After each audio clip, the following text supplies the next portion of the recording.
everyone, it's Shirley Farrar, and this is Encouragement on Fire. Good to see you today. I am here at the Atlantic City Beach, and I'm here with Pastor Darryl Farrar.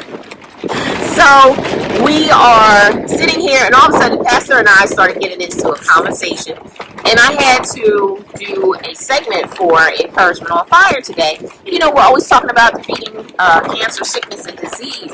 But we said, okay, today is about marriage. Yes, it is about marriage and staying healthy in our relationships. Now, you can also use this content for singlehood if you choose. Remember, it's always about the principles of what we're talking about. So today, we're talking about relationships. Pastor and I were just talking, and so we get into this conversation real deep. We're gonna pull out every so often and come back with you guys. We're talking about how in a relationship, if you have one relationship, and then you notice you have other relationships. So it's work related, you have family relationships, you have marriage relationships, you have friendships. Normally, and I'm really saying this is my personal opinion. If you're bad in one, you're probably bad in all of them. Well, that's if you're the common denominator in all those bad relationships. Right, absolutely. If not, it could be the other. It could be the other one, or it could be that you two just don't mesh. Absolutely. But we always talk about what are the common, as far as marriage, what is the common three things that ruin a marriage relationship? Money, sex, and communication. There you go. So today, let's talk about communication. And we're just going to dive in a little bit. You guys know our book is going to be coming out soon, but, not yet. But we're just going to talk about some communication. I would say communication, money, and then sex. Yeah, absolutely. That's really the first and foremost. Right. You got if you ain't communicating, there ain't gonna be no making money. Yeah. And ain't gonna be no sex. Well, you can make money, but it may not be working. Yeah, it might not be working. That's true. Because if you ain't communicating on how you spending that money, then that's a problem too. We were talking about his, her money, y'all money together. That's another segment. But this is good. So let's talk a little bit about communication. So, over the years, we've had many couples come to us. We're always about privacy issues, so we never say anything like that. But, in communication with marriage, it's always good to assume that the other person doesn't know. They don't know. Sometimes you and I, because we're 35 years, as of this Monday, 35 years in, so go, whoop, whoop, for us, yes, right. But even in that, our communication, we're still working on it. It has improved, but nothing is perfect. So if anyone's out there, you're thinking, well, if I get to 7 years married, if I get to 10 years married, if I get to 15 years married, it doesn't matter. Listen, even God says in the Bible, He says, let him that have an ear, let him hear. So God is about communication. He's all about giving you the principles and the process in which you are to work. And if you choose not to hear it, then you're going to have problems. Right, absolutely. And one of the problems I think that I had in our relationship was I always kept changing the rules. I know ladies are out there, don't be telling on yourself. But I would change the rules. Because my husband would say, wait a minute. That's not how we do. We're not doing that. There's certain key words in a relationship that keeps coming up all the time. And so in our relationship, we chose, okay, so let's talk about it. Not in the bedroom. Not in the bed. If there's anything that's we call it a light conversation, we don't talk about it in our areas of engagement, intimacy. So don't do that. So if anyone's out there, somebody's been in it 35 years, I'm telling you, don't do it. Don't corrupt the area of your intimacy. Actually, that's great. Yes. It's not a place of specialty, but it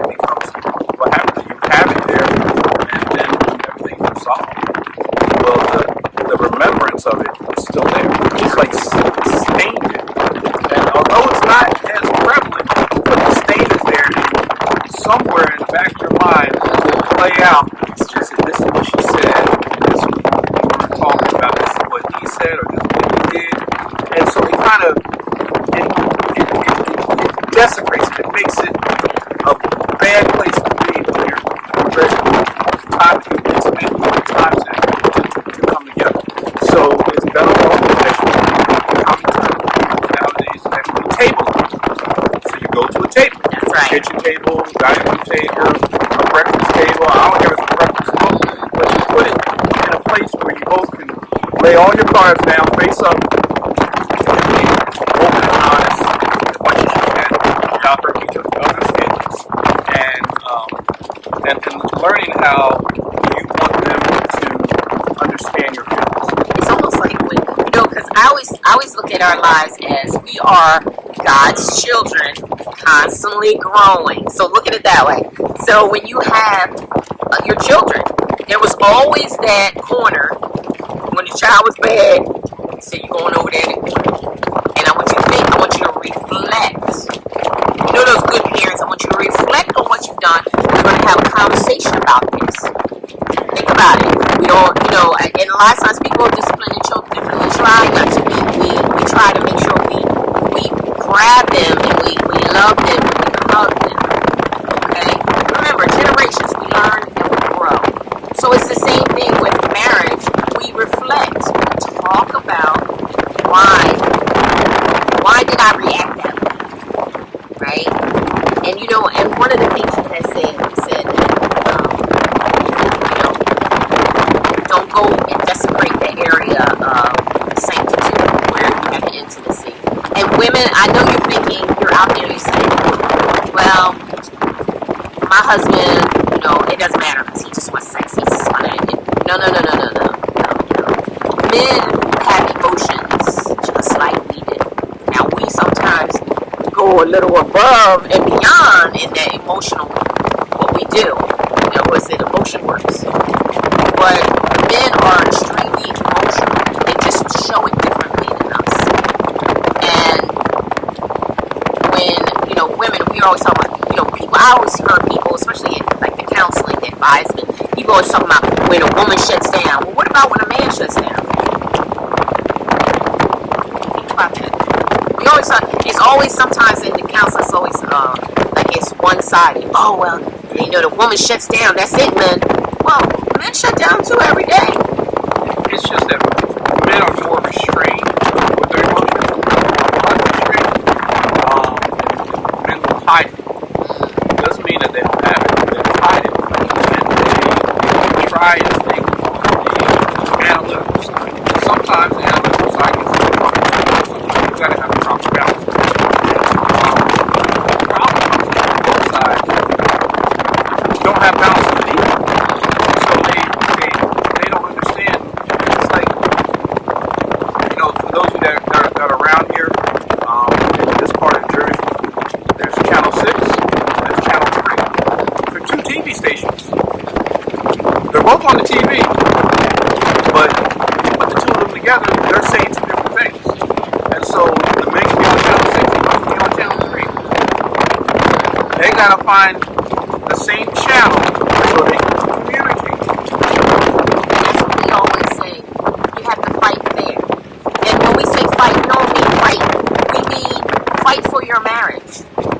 So if you realize, I want to be with this person 50 plus years, right? Whatever years. Whatever God bless you with. I want to be able to communicate with this person that I say that I love. I'm going to be with them a long time. I need to communicate with them, even when there's something that I need to say that might not be right. I still gotta communicate. And then sometimes I gotta communicate when I feel that it is right. See, it doesn't matter if it's wrong or right. You still have to communicate. You gotta learn to communicate. To hold back the communication, to not tell somebody, that's dishonest. And you can be honest. The Bible says speak the truth in love. You gotta learn how to say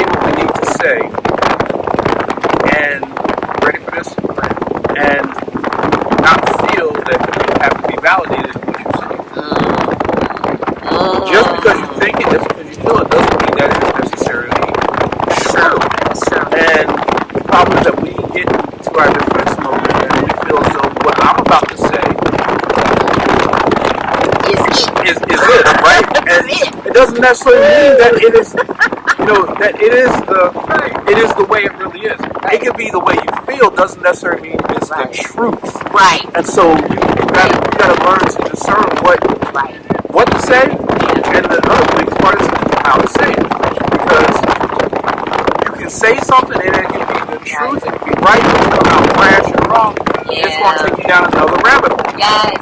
And so you have to learn. The Bible says that you have to learn your partner. Yes. You got to know what makes them tick. You got to know what gets them upset. You got to learn what makes them happy. You got to learn what mellows them out, so that when you go to them, and by no means am I saying we're perfect. No, we are not. But we're just telling you, this is the principles of what God says to do. Right. And not only what God says to do, just us as human beings, we got to learn to respect the other person's viewpoint of stuff. Doesn't mean they're right. It doesn't mean you're right. Nope. But you got to say, okay, I can accept what you're saying. I don't necessarily agree with it. Yeah. And let me tell you why I don't agree with it, but I'm going to tell it to you in a way that is respectful for you to receive. You talked about a few little things. I know. No. In this, that was good. In that community. This camera is kind of, it's in the sand. It's in the sand, yeah. We working it out, y'all. I'm trying to hold it with my foot and at the same time, y'all. But the wind is blowing, but good. But in the communication of,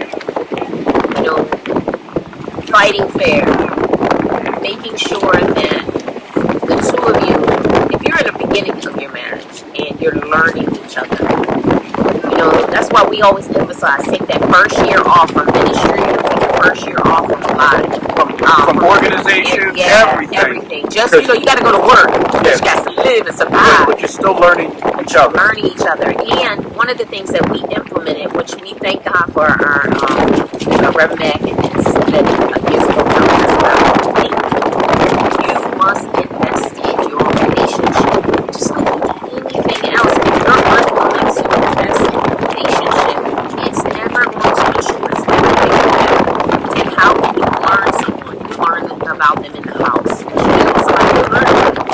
But also when you date them. And it's not just anything before you marry.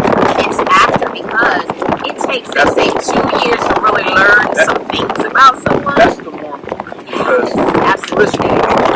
You did everything to win her. From taking her out to dinner, to open up car doors, to talking nice to her, to buying her little trinkets and stuff like that. And you are giving her an invitation to be in your life. And then when she accepts it, and now you're 2 or 3 years into marriage, you're like, all right, that's over. Well, no, that's not over. So, a lot of times, and a little further on, I'm talking about Christian marriage, a little further on, after you guys been married for a little while, she don't. Go ahead, say it, Pastor. She don't do her nails anymore. She don't put perfume on. She don't come to bed with an Don't do your nails. She come to bed in flannels, and you're like, okay, but listen, you're not clipping your toenails, you're not brushing your teeth, you're not putting on cologne before you come to bed. You're not setting the tone. You're not putting on some music. You're not being romantic. So it's easy though. We've been in those it's like these little ruts, and you've got to communicate to each other. Well, it's working. We've been doing what we said we would not do. Right. And then, I think in the beginning, making that promise, when you go down and the pastor says, hey, honor and all the bed and all that. But you have to say, you know what, when we communicate, let's promise not to be angry. Let's promise to hear each other. And remind each other, it's that moment, we promised we were going to listen to one another. Well, you have to be committed to the work. Yeah. If you're not committed to the work, listen.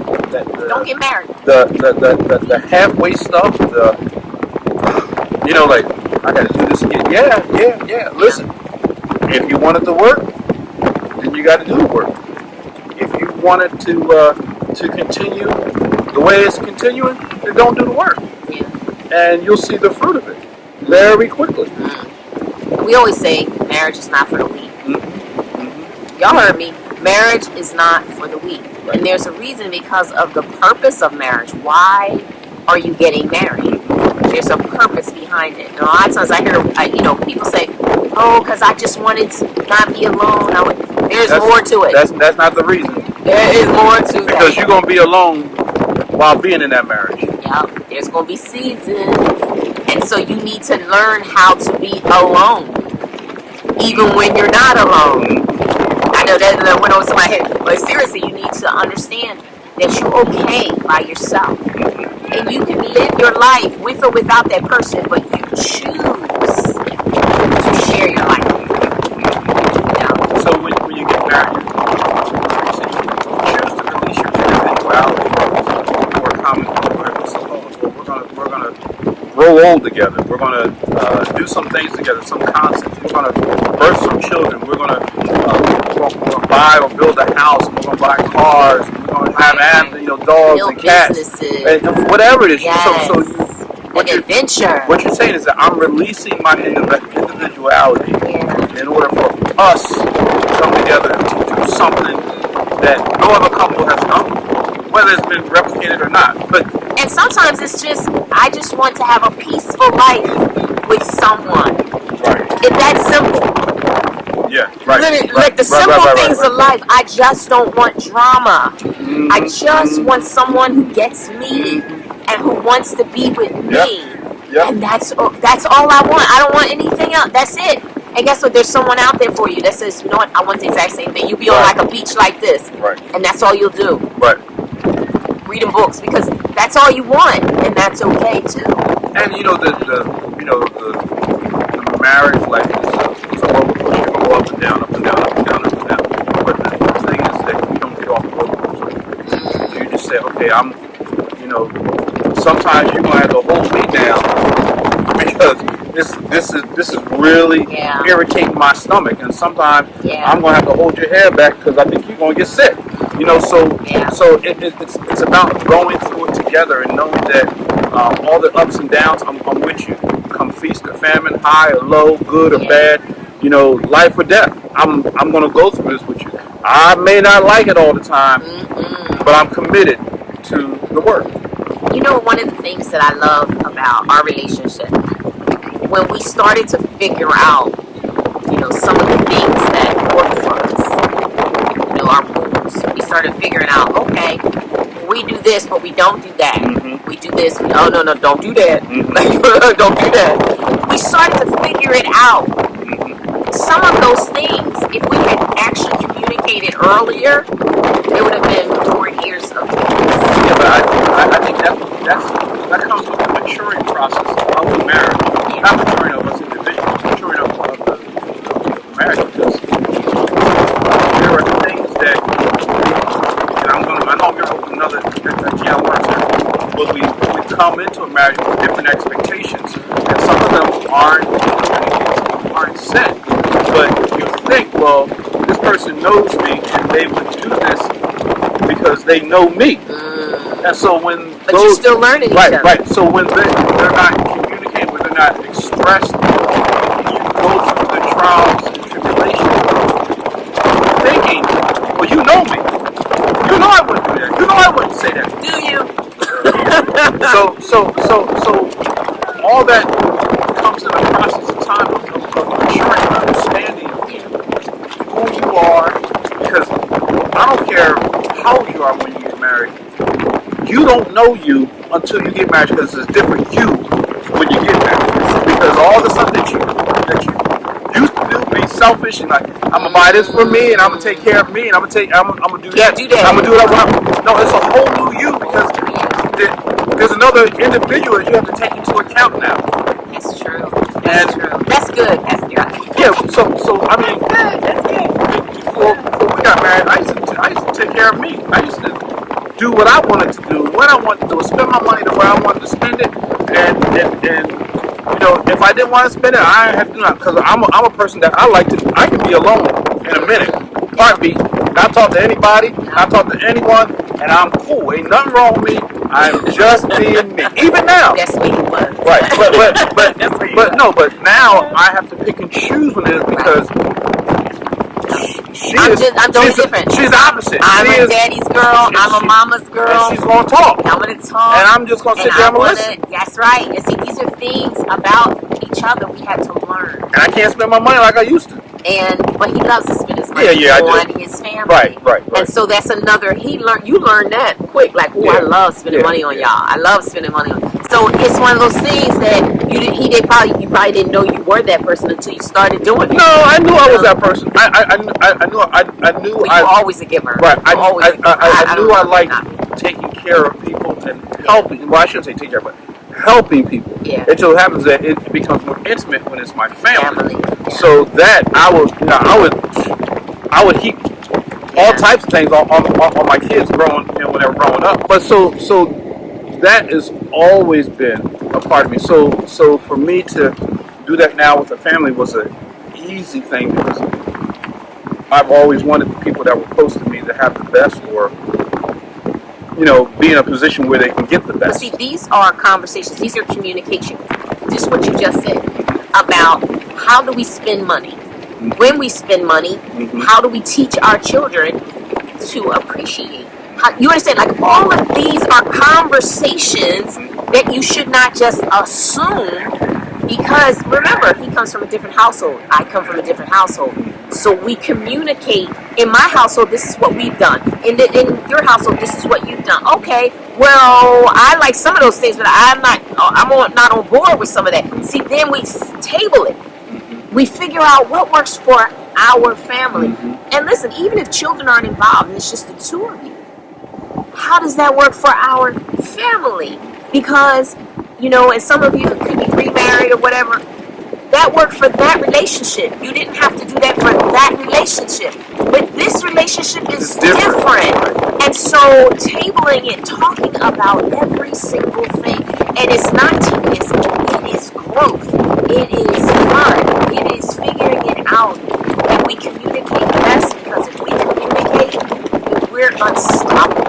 And if you can't come to a common denominator when you're talking about it, and it gets frustrating, then you got to say, okay, we got to stop. We got to walk away from this for now because we're going to aggravate one another and cause an argument. So let's stop it for now, and we'll pause and think about it. Say live. We'll walk away, and we'll talk about this at another time. And listen.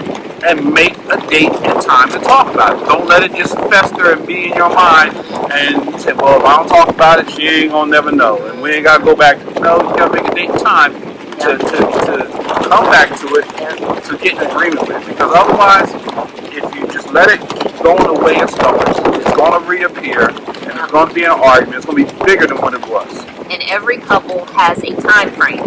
So your time frame is not like someone else's. Sometimes people need time. Some people may only need 48 hours. Some people 24. Some people might need a few weeks.